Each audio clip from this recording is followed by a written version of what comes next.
లో నేను నా చైతన్యం మట్టుకు తెలంగాణలో కానివ్వండి, కర్ణాటక, తమిళనాడు ఈ ప్రాంతాలన్నీ తిరిగినాను. భారతదేశంలో జమ్మూ కాశ్మీర్ నుండి కింద కన్యాకుమారి వరకు శిబిరాలు చేసినాను. ఇటు గుజరాత్ నుండి ఒరిస్సా వరకు శిబిరాలు చేసినాను. సాధారణంగా అన్ని భాషల్లో ఉండేది. కానీ ఇప్పుడు సిద్ధ ఛానల్ ద్వారా చేస్తున్న ఈ కృషి తెలుగు వారికి ఆయన చేసే దీనివల్ల గురుజీ పరిచయం, గురుజీ ఎలా సాధకులయ్యారు, జీవితంలో ఏ విధంగా చాలామంది దిశా నిర్దేశం సరిగ్గా లేనందువల్ల ఇబ్బంది పడేవాళ్ళు చాలామంది ఉన్నారు.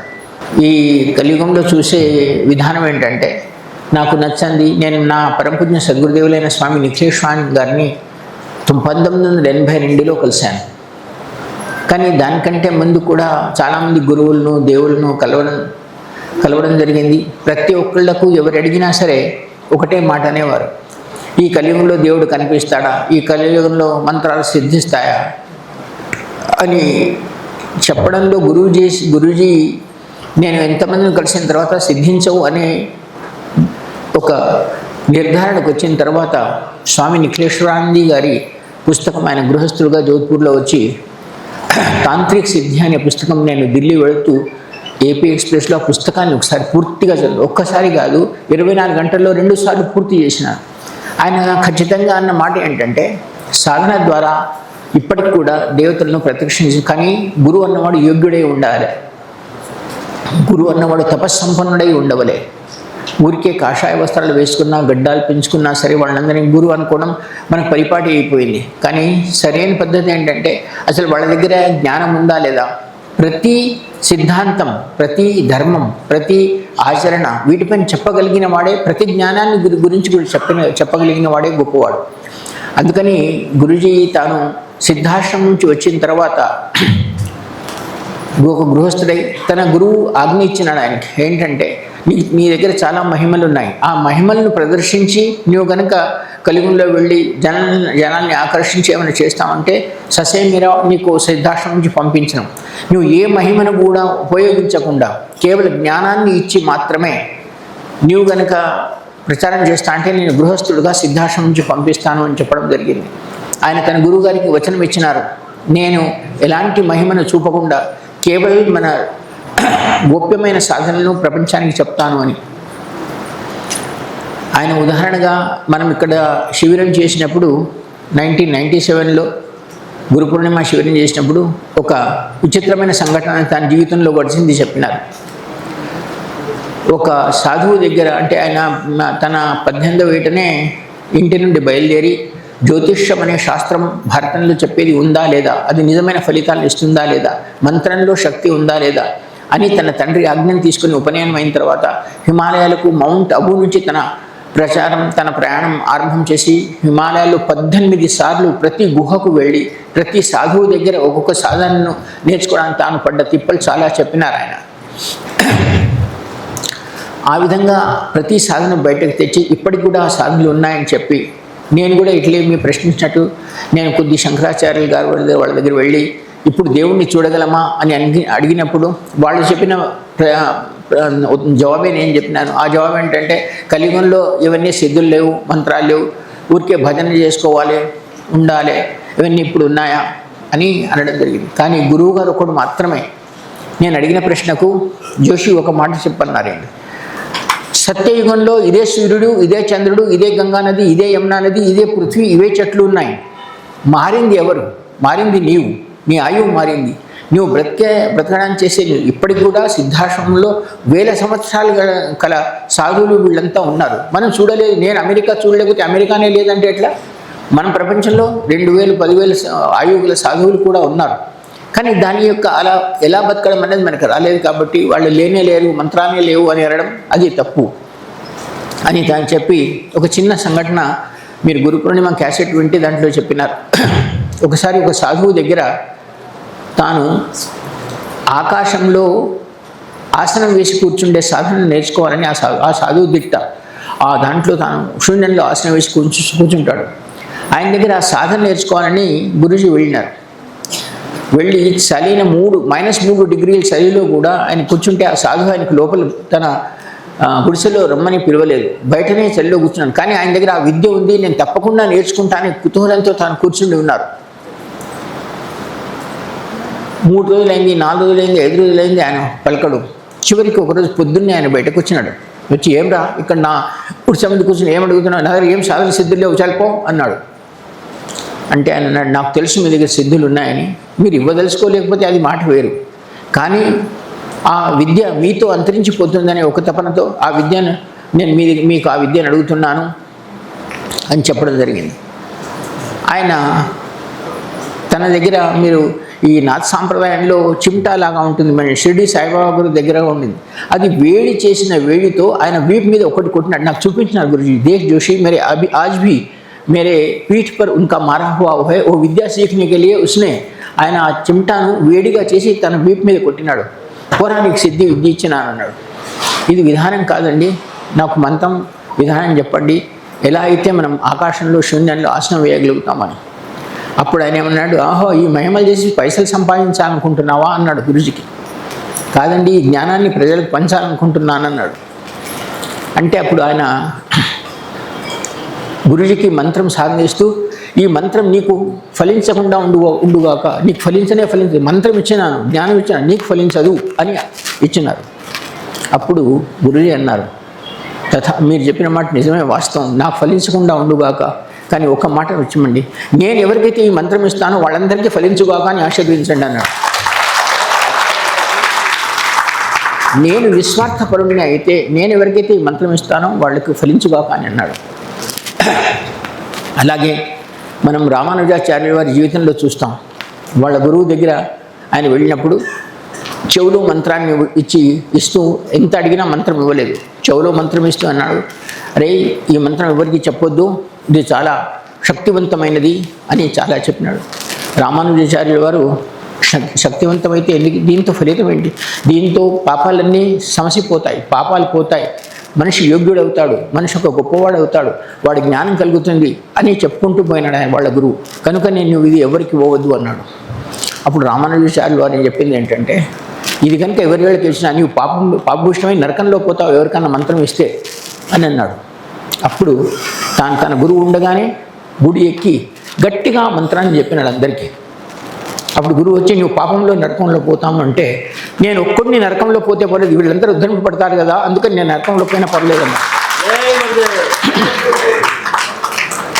కనుక ఇలాంటి త్యాగ పురుషులు ఉన్నదండి ఈరోజు భారతదేశం మనం చూస్తున్నాం. ఇప్పటికీ కూడా ఒక శ్రేష్టమైన స్థితిలో ఉంది. మనం చూసే ప్రతి ఒక్క క్షణంలో మనం ఋషులను చూస్తుంటాం. ఋషులు అందరూ కూడా పూరి గుడిసెల్లో అడవుల్లో ఉన్నారు. రాజకన్యలైన ఋషులతో పెళ్ళాడాలి అనే కోరిక ఉండేది అప్పుడు. ఎందుకంటే ఋషిని పెళ్ళాడితే అతడు జీవితాంతం కాపాడతాడు, వాటిపైన ఎవరికి ఇది ఉండదు. రాజును కాపాడితే యుద్ధమై రాణులు చనిపోవచ్చు, కానీ ఋషులు కనుక పెళ్లి చేసుకుంటే వాళ్ళ జీవితాంతం వాళ్ళకి ఇంత కూడా ఏం ఇబ్బంది రాకుండానే రాజకన్యలు, క్షత్రియ కన్యలు కూడా ఋషులు పెళ్ళైన ఉదంతాలు ఉన్నాయి. మనం చూస్తాం. వాళ్ళకి కలిగిన ఎవరైతే సంతానం ఉందో అది దేవతలుగా పరిగణింపబడ్డారు, వాళ్ళు ఒక శ్రేష్ఠులుగా పరిగణింపబడ్డారు. ఆ తత్వం లోపల ఎవడైతే సిద్ధుడై ఉన్నాడో వాడు నిజంగా ఇవన్నీ వదిలేసి ఋషితత్వంలో పూరి గుడిసెల్లోనూ అడవుల్లోనే ఉన్నాడు. ఎందుకంటే సాధన చేసే మార్గం అది, సాధన చేయడానికి ఉండే శ్రేష్టత, పవిత్రత అక్కడే ఉన్నాయి. కానీ గురుజీ ఏమనేవారంటే, ఆ షిరిడి సాయిబాబా ఆయనకు ఆ విద్య ఎక్కడి నుంచి వచ్చి నేను చెప్పిస్తే ఇంకా 1 కోటి మంది బాగుపడేవారు.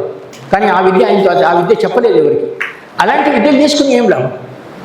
నాకు మొక్కుని పని అయిపోతుందంటే ఇట్లా మీరు ఈ విద్యను కనుక 10 మందికి బోధించి ఉంటే ఈరోజు కోట్ల మందికి లాభం అయ్యేది, దేశం బాగుపడేది. ఇలా విద్యలు అంతరించిపోయిన దాన్ని మళ్ళా జీవించడానికి గురువు చేసిన ప్రక్రియనే ఈ మంత్రతంత్రం జరిగిన పత్రిక కానివ్వండి, ఆయన స్థాపించిన సిద్ధాశ్రమ సాధక పరివారం కానివ్వండి, ఆయనతో ఉన్న నేను ఆయన జీవితంలో నాకు మొట్టమొదటిగా మహాగణపతి దర్శనాన్ని ఇప్పటికీ ఆ సాధన ఉంది. గురువు యోగ్యుడై ఉండాలి. పవర్ఫుల్ ట్రాన్స్ఫార్మర్ అనుకుంటే ఎంత కరెంట్ అయినా పాస్ చేయవచ్చు. ట్రాన్స్ఫార్మర్లోనే శక్తి లేదు, ఎన్ని 2 బలువులు ఇస్తుంది. కనుక తపస్సే లేదు. ఊరికే కాషాయ వస్త్రం వేసుకుని గడ్డాలు పెంచుకుంటే ఏం లాభం? నీ దగ్గర ఉంటే నీవు అందరికీ ఇవ్వగలవు. ఎప్పటి వరకు అయితే మీ శరీరాన్ని శుద్ధి చేసి నిస్వార్థపరంగా మీ శరీరాన్ని మీరు గట్టితనంతో చేయలేరో అప్పటి వరకు మీరు ఆ వేదాన్ని కానీ ఆ జ్ఞానాన్ని అందుకోలేరు.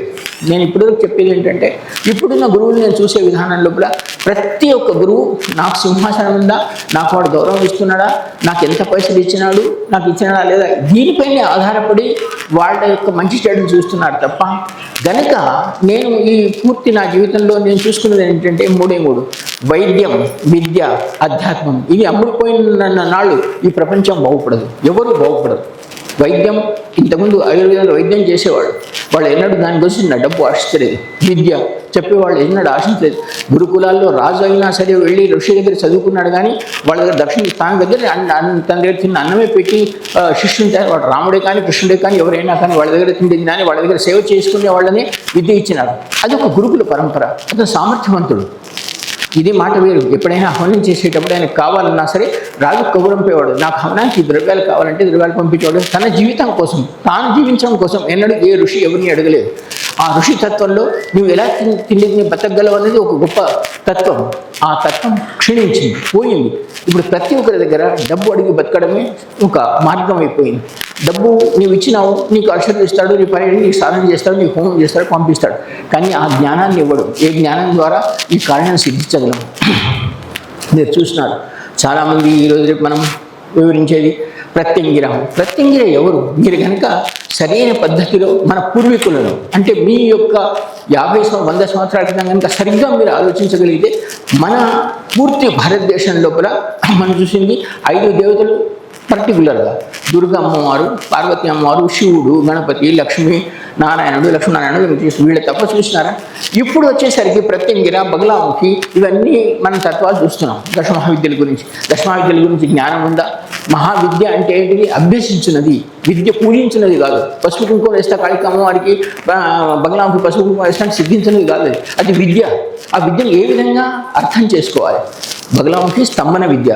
మాతంగి ఒక తల్లి అంగాన్ని ఏ విధంగా కాపాడుతుందో అది మాతంగి విద్య. కమలా విద్య బుర్రలో ఉన్న ఏ విధంగా నువ్వు బతకగలగాలని చెప్పే విద్య. తారా విద్య ఖగోళ శాస్త్రం గురించి చెప్పేది. కాళీ కాలజ్ఞానాన్ని ఇచ్చేది.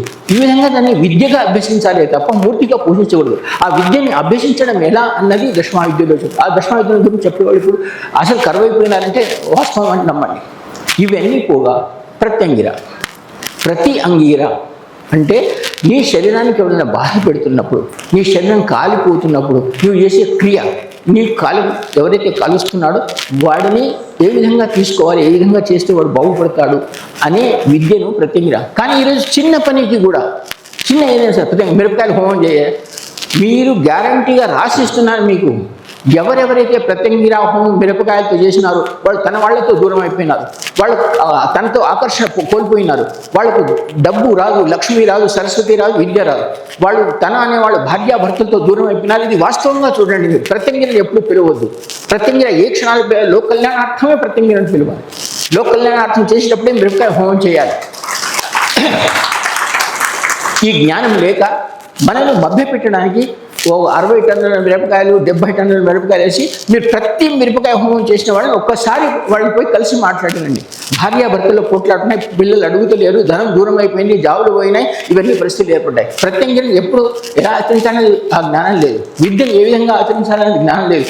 మనం ఎందుకు చెప్తాం? గణపతి కొన్ని సంకటాలు వస్తాయి, గణపతిని, విద్య కోసం సరస్వతిని, డబ్బు కోసం లక్ష్మిని, కాళికమ్మవారి శక్తి కోసం, వీటన్ని ఈ ఆధారంలో ఉన్న జ్ఞానం ఏంటిది? కాలజ్ఞానం మనకు లేనిందువల్ల ఇప్పుడు బాధపడుతున్న విషయం, ఇప్పుడు చాలా బాధపడుతున్నాం. కనుక ఎప్పుడు కూడా వేషాల మీద పోకండి. తపస్సంపన్నులైన గురువులను మాత్రమే ఆశ్రయించండి. తపస్సంపన్న గురువుతోనే మీరు చేసే సాధనా ప్రక్రియను చేయండి. నేను కోరుకునేది, నేను నా జీవితంలో ఆ ఒక్క గురువు తప్ప, ఎంతమంది శంకరాచార్యులు వచ్చినా, ఎంతమంది వచ్చినా, ఈ ఆశ్రమంలో నా గురువు నేను తప్ప. నేను కనుక ఒకసారి స్టేజ్ ఇచ్చిన పూర్తి చెప్పినాను మీకు. కాశ్మీర్ నుంచి కన్యాకుమారి వరకు కానీ, గుజరాత్ నుంచి ఒరిస్సా వరకు కానీ శిబిరాలు చేసినాను, బయట కూడా శిబిరాలు చేస్తాను. నా స్టేజ్ మీద, నా సభ యొక్క ప్రాంగణం దీని మీద, సభా మండపం మీద ఒక గురుజీ ఫోటో నేను తప్ప వేరే ఏ లీడర్ను పిలవలేదు, ఏ డీజీపీని పిలవలేదు, ఏ గురువును పిలవలేదు. నా గురువు నేను తప్పలేదు. ఏ గురువు దగ్గరికి వెళ్ళలేదు. నా గురువు ఎప్పుడైతే శక్తి సంపన్నుడో నాకు వేరే దగ్గరికి ఎందుకు వెళ్ళాల్సిన పరిస్థితి ఏర్పడుతుంది? నా గురువు నా సమస్యను తీర్చగలిగే శక్తి అందులో ఉంది. నాకు మార్గం చెప్తాడు, వేరే వాళ్ళ దగ్గర ఎందుకు పోతాను? 30 ఏళ్ళ దీంట్లో కూడా ఎవరు వచ్చినా మీరు నా దగ్గరికి రండి, నాకు చేతనంత మీకు సహాయం చేస్తాను. నాకు వేరే దగ్గర పోయే అవసరం లేదు. నేను అడవిలో కూడా బతకగలనని ఎన్నోసార్లు చెప్పినా, ఇప్పుడు కూడా మీకు చెప్తున్నాను, మీరు నాతో రండి అడవిలో, ఏమీ తీసుకొని రాకండి. మిమ్మల్ని కనుక నేను భోజనం పెట్టకపోతే 10 రోజులు నేను గురువును కాదు. ఈ తాహత్తును, ఈ శక్తిని మీరు పెంచుకోవడానికి చేసే సాధన ఏమిటి? ఇప్పుడు మనము ఈ సమస్యలు, గురించి నాకు జాబ్ లేదు, నా భార్య నేను పోషించలేకపోతున్నానండి, రేపు ఏమైపోతుందో నాకు తెలియదండి అనే బాధపడే వాళ్ళు నా దగ్గర 100 మంది రోజు. కానీ ఈ బాధ సరి అయిందా? నువ్వు సమర్థవంతుడు అయితే నువ్వు బతుకుంటూ 10 మందిని ఏ రోజైతే పెట్టగలుగుతావో అతను నిజమైన మానవుడు, నిజమైన మనిషి. తన కోసం తాను బతికేది పశు జీవితమే. ఆహార నిద్ర భయం అయితే నుంచి పశువులరాణం మీకై సమానం. పశువుల్లో మనలో ఉన్న ఒక గుణం ఏంటిదంటే అది కూడా తింటుంది, నిద్రపోతుంది, పిల్లల్ని కంటుంది, తన సౌఖ్యాన్ని తాను చూస్తుంది. అదే కనుక నువ్వు చేస్తుంటే నీకు పశువుల్లో ఏమి ఇదే. నువ్వు వేరే తాను బతుకుతూ తన వాళ్ళని బతికిస్తూ తన సమాజాన్ని కాపాడేవాడే నిజమైన మానవుడు. ఆ మానవుడు అయిపోయిన తర్వాతనే ఋషితత్వం, దేవతాతత్వం అయిన తర్వాత ఋషితత్వం. కనుక ఆ ఋషితత్వం పోవడానికి నువ్వు ఎంతో గొప్పవాడివి కావాలి. ఎదగడానికి మొట్టమొదలు నేను నా దగ్గర కబుర్లు చెప్పడం చాలా మంది. గురువు మీ కృప ఉంటే చాలండి, నేను మీ దగ్గరికి వచ్చినా చాలు. వాడి మనసులో ఉంటుంది మొదలు వాడు నేను 1 కోటి రూపాయలు సంపాదించి నా భార్య పిల్లలు పోషించి నా భార్య పిల్లలు చేయకుండా అది మనసులో చెప్పడు. మీరు ఉంటే చాలండి. తర్వాత గురుజీ నాకు జాబ్ లేదండి, అది ఎందుకు రవి నువ్వు 2 ఒకటే సీదా చెప్పేసి నా గురించి డబ్బు కావాలి, నేను భార్య పిల్లల్ని పోషిస్తాను, నా సమాజం పోషిస్తాను, ఆ తర్వాతనే మీరు అను నేను ఇస్తాను. కానీ కబుర్లు చెప్పకొచ్చి నా దగ్గర సీదా చెప్పేసి నాకు డబ్బు కావాలి గురించి, నా భార్య పిల్లల్ని పోషించాలి, వాళ్ళు పోషించిన తర్వాత మిగతా విషయాలు చెప్పు. ఇలా చెప్పకుండా అవసరం వాళ్ళని నేను గుర్తుపట్టలేనా? నేను కాలపురుష సాధన చేసినాను. నా జీవితంలో 27వ ఏటనే కాలపురుష సాధన చేసి కాలపురుషుడిని చూసుకోవాలి. ఇప్పుడు జ్యోతిష్యంలో అందరూ ఏమంటారు, పంచాంగుడి సాధన, కరెంట్ విషయాల సాధన, ఇవన్నీ కూడా తాత్కాలికమైనవి. కాలపురుష సాధన ఒక్కటే నీ 7 జన్మల గతంగా 7 జన్మల ముందు వచ్చేవి, ఈ జన్మలు జరిగే చెప్పగలిగే శక్తి గల సాధన ఒక్కటి కాలపురుష సాధన మాత్రమే. ఆ కాలపురుషుడు అంటే మహాకాలుడికి కూడా శ్రేష్టమైన వాడు. కానీ వీటన్నిటికీ కూడా గొప్పది ఇంకా మహాకాళీ సాధన. నిన్న మా శ్రీనివాస్ ఒక మాట అడిగినాడు, గురుజీ కాళీ సాధనకు అందరూ కాళీ అంతా భయంకరమైనది కదా, కాళీ గురించి మీరేమంటారు? ఈ మాటని నేను గురూజీకి కూడా అడిగినాను. గురూజీ, నేను ఇప్పుడు చూసే ప్రపంచంలో చూస్తున్నాం, కాళికమ్మ ఈ బోనాలు పండుగ కానీ వీటన్నిటిలో పూతరాజులు కొట్టుకుంటూ బాగా తాగి అమ్మవారికి మేక బలి ఇస్తూ, అమ్మవారిని మాంసం ఇస్తూ, పద్యం ఇస్తూ, సంభోగాలు చేస్తూ, పంచమకారాలు చేస్తూ ఈ గడిపేది మరి నిజంగా మనం ఏదైతే కొలుస్తున్న కాళీ ఇలాంటివేనా అని అడగడం జరిగింది. గురూజీ నవ్వి ఒక మంత్రం, స్వప్నేశ్వరి మంత్రం ఉంది, ఆ స్వప్నేశ్వరి మంత్రం చెప్పుకొని 2 మధురపు రుద్రాక్షాన్ని తలకింది పెట్టుకొని పడుకోమన్నారు. ఆ సాధన చేస్తూ పడుకుంటే రాత్రి వచ్చిన కలగానిక మీరు చెప్తే మీరు ఆశ్చర్యపోతారు. ఆ కల్లో కనిపించిందంటే కాళీ ఏమిటి అని అంటే, ఈ ప్రపంచంలో కూడా మృకండుడు అనే ఋషి ఉన్నాడు, ఆయనకి 2 పిల్లలు ఉన్నారు. ఆ 2 ఎంతటి ధూర్తులు అంటే తల్లిని కూడా వాయువులకు సరికుండా అనుభవించేవాళ్ళు, తల్లిని కూడా చంపేవాళ్ళు, తల్లి తండ్రి ఎవరిని చూడకుండా వాళ్ళ మాంసాన్ని వాళ్ళని చర్చి. ఆ మృకండు మహర్షి ఇబ్బంది పడినాడు వాళ్ళతో. తాను చేసిన వాళ్ళల్లో బ్రహ్మను, విష్ణువుని, చివరికి శివుడిని, అందరినీ, ఆ దుర్గను అందరిని అడిగారు, నా కొడుకులు ఈ విధంగా తయారైనారు, వాళ్ళ గురించి ముఖం చూపెట్టుకోండి, మందిరాలు పడగొడతారు, దేవుళ్ళను కొట్టేస్తారు, ఇలాంటి కొడుకులు కన్నా నేనైనా వాళ్ళ ముందరికి కూడా నేను భయపడతాను, ఎన్నో నా మీద ఎదురుతారో తెలియదు అని మృకండు మహర్షి బాధపడ్డాడు. అప్పుడు శివుడైన కాలపురుషుడు ఏమంటాడంటే, మృకండుడా మనం నీకు చెప్పాలంటే వాడు ఎలాంటి ముహూర్తం మీద 2 కన్నామంటే ఆ ముహూర్తంలో పుట్టిన వాళ్ళు దిట్టగా ఉంటారు. మనకి చాలామంది అడుగుతుంటారు, గురుజీవాడు ఒక్క పూజాడు మనజాడు వాడి దగ్గర కోట్ల రూపాయలు వస్తుందండి అని అంటాం. ముహూర్త బలమా, అది పోయిన జన్మ బలమా, అది ఇది ఒక జ్ఞానం, అది తర్వాత మాట్లాడతాను. కనుక ఆ ముహూర్తంలో పుట్టినారా వాళ్ళని బాగుపరచలేము అని శివుడు సాక్షాత్ అన్న తర్వాత, తండ్రి నీవే ఇట్లా అంటే నేను ఇంక ఎవరి దగ్గర పోయి మొరబెట్టుకోను అని అన్నాడు. అప్పుడు ఆదిపరాశక్తి అయిన బ్రహ్మ విష్ణు మహేశ్వరుని ఎవరైతే జన్మనిచ్చిందో ఆమెను ఒకసారి పాటించి చాలా కంటిన్యూ నిలదెచ్చి తల పగలు కొట్టుకుని, నా ఈ కొడుకును బాగోయినా చేయి, అయితే వాళ్ళన్నా చంపు, లేకుండా నన్నన్నా చంపు తల్లి, ఏదైనా మార్గం చూపెట్టు అని రాత్రంతా పడుకొని పోతే పొద్దున సూర్యోదయం కాలే గట్టి నల్ల మేఘం ఒకటి గొప్పగా వస్తూ గట్టి కేకలు పెడుతూ వికరాళ రూపంగా ఒక పెద్ద ఆకారం ఆయన వస్తుంది. మృకండుడు అన్నాడు, ఇది నీవు ఎవరు రాక్షసివా, పిశాచివా, ఏమి ఇలా వస్తున్నావు నా మీదకి అని అంటే గట్టిగా నవ్వింది. ఆమె నవ్వి, మృకండ నువ్వు అడిగింది ఏంటి అని అడిగింది. తల్లి నువ్వెవరో తెలియదు, నాకు ఎందుకు నన్ను చంపడానికి వచ్చినావా, నా ప్రార్థనకు ఆదిపరాశక్తి ఈ విధంగా వచ్చినావా అంటే, కాదు మృకండా నువ్వు కింద చూడు అన్నది. కింద చూస్తే ఏమన్నంటే ఆ ఇద్దరు కొడుకులు కూడా సాష్టాంగ ప్రణామాలు చేసి కంటి నుండి నీళ్ళు తెచ్చుకొని పడి ఉన్నారు. ఇద్దరు కూడా ఏడుస్తున్నారు. మృకండు ఆశ్చర్యపడ్డాడు. ఇంతటి దుష్టులైన నా కుమారులు నా కాళ్ళ మీద పడి ఇట్లా ఏడ్చుకుంటూ కూర్చోవడం అంటే ఇదేం మార్పు అని ఆయనకు ఆశ్చర్యం వేసింది. అంటే అప్పుడు ఆ శక్తి ఏదైతే ఉందో అప్పుడు చెప్పింది, నేను కాలపురుషుని కూడా కాళ్ళ కింద పెట్టేసి కాలజ్ఞానాన్ని జన్మ ముహూర్తం ఎంత దుష్ట ముహూర్తమైనా సరే దాన్ని మార్చగలిగే శక్తి గల మహాకాళి అని నేను, నాకు అందుకే కాళి అన్నారు. నీ ఇద్దరు కొడుకుల యొక్క దుష్టతను నేను తీసుకున్నాను. వాళ్ళు చేసే మాంసం, వాళ్ళు చేసే ఎంతటి క్రూర కర్మలు ఉన్నాయో వాటిని నేను తీసేసుకొని వాళ్ళకి శుద్ధి చేసినాను. కాళీలో ఉన్న తత్వం ఇది అని ఆ రోజు బోధించిన తర్వాత నా కంటి నీళ్ళు వచ్చినాయి. మహాకాళిని మనం ఏ విధంగా కొలుస్తున్నాము మనం చూస్తుంటాం. ఎన్నోసార్లు కూడా చెప్పినాను, ప్రపంచంలో రామకృష్ణ పరమహంస ఒక్కడే కాళీ భక్తులు ప్రపంచంలో గొప్ప సాత్వికంగా పూజ చేసి మహానుభావుడుగా ఇంకో ఎంతోమంది కాళీ ఎవరు చెప్పిన ప్రపంచ ప్రసిద్ధిగాంచిన రామకృష్ణ పరమహంస కంటే ఎవరు గొప్పగా ఉన్నారు?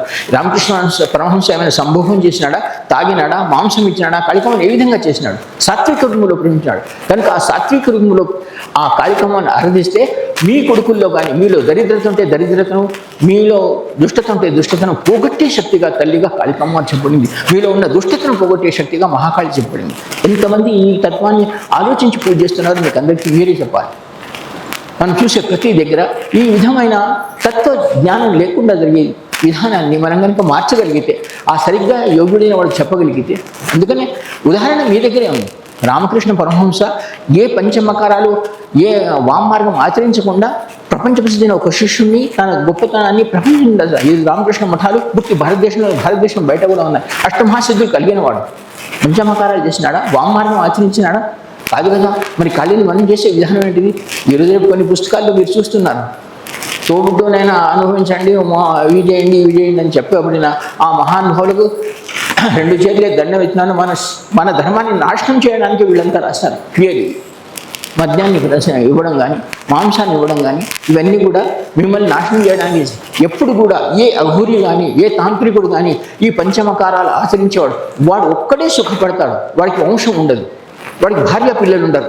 మీరు ఎవరినైనా చూసుకోండి, ఏ అఘోరి తత్వాన్ని వాడు ఒక్కడే తన కోరికలను చేసుకొని సంతోషపడతాడు తప్ప మిగతా వాళ్ళకు ఉండదు.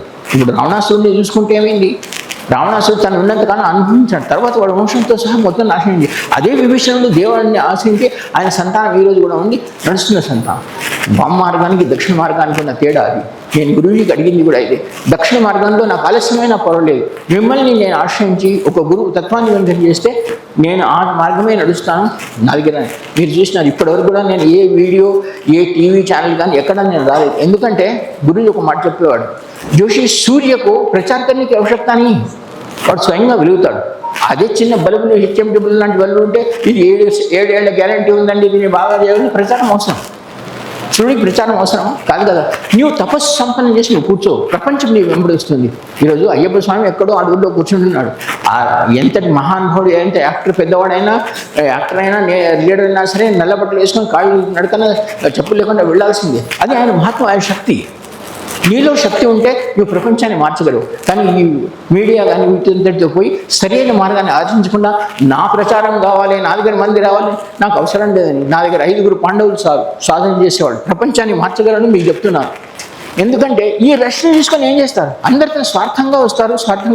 స్వార్థంతో మీ ముఖం కూడా చూడు, వాళ్ళ పని నెరవేరిందంటే. ఇలాంటి తత్వం ఉన్నవాళ్ళు ఎప్పుడు బాగుపడతారు. మనం శ్రీరామచంద్ర కృష్ణుడు వాళ్ళు ఎంతటి వాళ్ళైనా సరే మనం ఈ ప్రపంచంలో చూసినాం. గురువు అన్నవాడు శిష్యుడి పైన ఆధారపడి బతకూడదు. శిష్యుడు అన్నవాడు గురువును ఆశ్రయించి బతకాలి, కానీ తన సర్వస్వాన్ని అతనికి ఇవ్వడానికి రెడీగా ఉండాలి. కానీ తాను గురువు అన్నవాడు తీసుకోకుండా ఉండడం, అది గురు శిష్య సంబంధం. ఆయన ప్రేమను, సేవను శిష్యుడు ఇవ్వాలి, గురువు తన సర్వస్వాన్ని వాడి జ్ఞానం ఇవ్వాలి. ఇది సరైన సంబంధం. మనము ఈ ప్రపంచంలో కృష్ణుడు ఎందుకు గొప్పవాడైనాడు? రాముడిని పురుషోత్తముడుగా, 15 కళ్ళ పురుషుడుగా, కృష్ణుడిని సంపూర్ణంగా యోగేశ్వరుడుగా, తర్వాత విశ్వరూపం చూపించిన మహత్తుడుగా ఎందుకు చెప్పబడ్డాడంటే, సాందీపని మహాముని దగ్గర శ్రీకృష్ణుడు వెళ్ళి బలరామ శ్రీకృష్ణుడు మొత్తం విద్య అయిన తర్వాత ఎప్పుడైతే ఆశ్రమానికి వెళుతున్నారో అప్పుడు తన గురువుకు పోయి శ్రీకృష్ణుడు అడుగుతాడు, ఏమని? తండ్రి, నేను ఆశ్రమం నుంచి వెళుతున్నాను, మీరు నాకు 2 రోజులు నేను సేవ చేసిన అన్నీ చేసినాను, కానీ నేను గురుదక్షిణ సమర్పించుకోలేదు.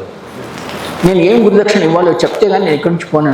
నువ్వు నా దగ్గర అభ్యసించడమే గురుదక్షిణ రా నాయన, నువ్వు వెళ్ళు అని గురువు ఎంతన్నా. గురుదక్షిణ ఇవ్వకుండా వెళ్ళిన విద్య పనికిరాదండి, అది ఏం పనికిరాదు. నేను గురుదక్షిణ నేను సంతృప్తి పరిచిన నాడే నేను ఇక్కడి నుంచి బయలుదేరుతాను. అప్పుడు తన గురువు అయిన ఆయన సాందీపని మహాన్ని అడగకుండా అర్ధాంగి అని చెప్పను, నేను సగం ఉన్నాను, ఇంకో సగం నా భార్య, ఆమెకేమైనా కోరిక ఉంటే అడుగురా పోయి అని చెప్తే శ్రీకృష్ణుడు ఆయన భార్య దగ్గరికి వెళ్ళి అడుగుతాడు. గురువుగారిని అడిగితే కోరిక ఏముందో గురుదక్షిణ సమర్పించుకుంటాను, ఏం అడుగుతాడు. ఆమె ఉంటుంది నా భర్త సమర్థవంతుడు, భోజనం చేయడానికి తిండికి నాకేం తక్కువ లేదురా, కానీ కృష్ణ ఒక్క భార్య జీవితంలో అట్లే ఉండిపోయింది అంటాడు.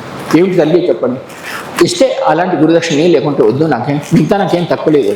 ఏమిటి తల్లి అంటే, నా 8 ఏళ్ల కుమారుడు సముద్ర స్నానానికి పోయి అక్కడ సరిపోయినాడు రా, నేను మళ్ళీ నా కొడుకు నాకు కావాలి. కృష్ణుడు బలరాముడు ఆశ్చర్యపోతాడు, చనిపోయిన వాడిని మళ్ళీ తీసుకురావడం ఎట్లా. అప్పుడు కృష్ణుడు అంటాడు, తల్లి ఈ గురుదక్షిణ ఇస్తేనే నేను ఇక్కడ విద్యను తీసుకొని పోయినా నాకు విద్య సిద్ధిస్తుంది, లేకపోతే సిద్ధించదు అని.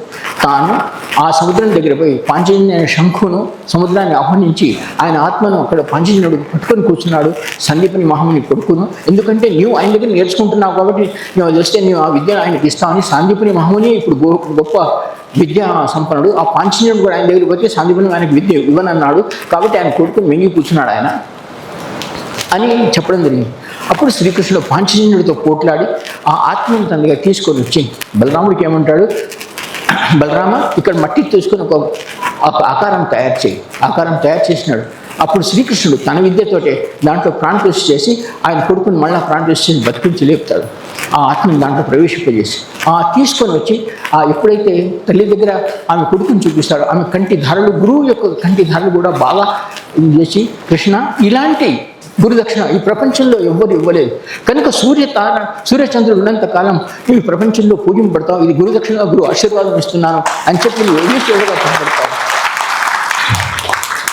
అని చెప్పిన ఆ మహానుభావుడు మీరు చూస్తున్నారు కృష్ణుడు ఈ ప్రపంచంలో ఎప్పుడు కూడా యోగీశ్వరుడుగా పూజింపబడడానికి కారణం గురుకృప. తర్వాత వెళుతూ బలరామ శ్రీకృష్ణుడు ఒక మాట తండ్రి ఒక్క మాట అడుగుతానంటాడు. ఏమిటిగా చెప్పు అని.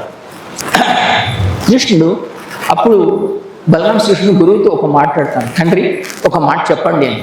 ఏమిటి అని అంటే, మీరు నా గురువులు కదా, మీ కొడుకును మీరు తీసుకొని రాగలరు కదా, శిష్యుడితో ఈ పని ఎందుకు చేయించినారు అని అడుగుతాడు. అప్పుడు సాందీపని మావాడిని నవ్వి చెప్తాడు కదా, ఒక మాట చెప్తాను, నీ గురువుని ఏ విధంగా అయితే తృప్తపరచగలిగినావు, నేను నా గురువుని తృప్తపరచగలిగి ఆశీర్వాదం తీసుకోలేదు కృష్ణ. గురువుని తృప్తపరచగలిగిన నాడు వాడు గొప్పవాడు కనుక నీకు ఈ సిద్ధి ఉంది, నాకు ఆ సిద్ధి లేదు అని. నేను నా గురువుని తృప్తపరచలేదు అన్న. కనుక ఆ గురువు యొక్క ప్రాముఖ్యతను మీరు గుర్తించగలిగి జీవితంలో మీకు గురువు నచ్చలేదనుకోండి, అక్కడి నుంచి హాయిగా వెళ్ళిపోండి. కానీ వాళ్ళని నిందించడం, వాళ్ళని చేయకండి. మీకు ఎవరు నచ్చితే వాళ్ళ దగ్గర